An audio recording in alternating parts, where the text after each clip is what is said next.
નમસ્કાર મિત્રો, વિડીયોમાં તમારું સ્વાગત છે। જી હા મિત્રો, અત્યારે હાલ મોટા અને મહત્વના સમાચાર સામે આવી રહ્યા છે। તો મિત્રો, સમાચારમાં વાત કરીએ તો ગીર સોમનાથના વેરાવળ શહેરના ખારવાડ વિસ્તારમાં ગત મોડી રાત્રે મોટી દુર્ઘટના સર્જાઈ છે, જ્યાં અંદાજિત 80 વર્ષ જૂનું જર્જરિત 3 માળનું રહેણાંક મકાન અચાનક ધરાશય થતાં 3 લોકોના મોત નીપજ્યા હતા, જ્યારે 2 વ્યક્તિઓ કાટમાળમાં જીવતા બચાવી લેવાયા છે।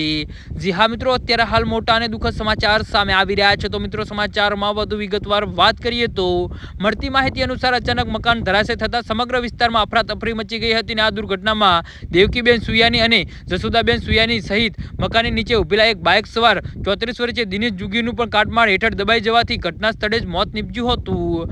જી હા મિત્રો, અત્યારે હાલ મોટા અને દુઃખદ સમાચાર સામે આવી રહ્યા છે।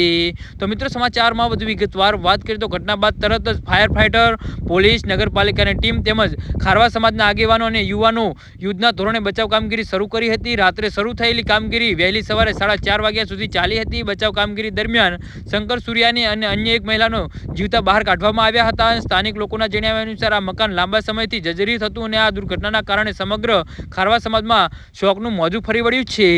જી હા મિત્રો, તો આના વિશે તમારું શું કહેવું છે તો નીચે અમારી કમેન્ટ બોક્સમાં જરૂરથી જણાવજો અને અમારી યુટ્યુબ ચેનલને સબસ્ક્રાઇબ કરવાની ભૂલતા નહીં। ધન્યવાદ।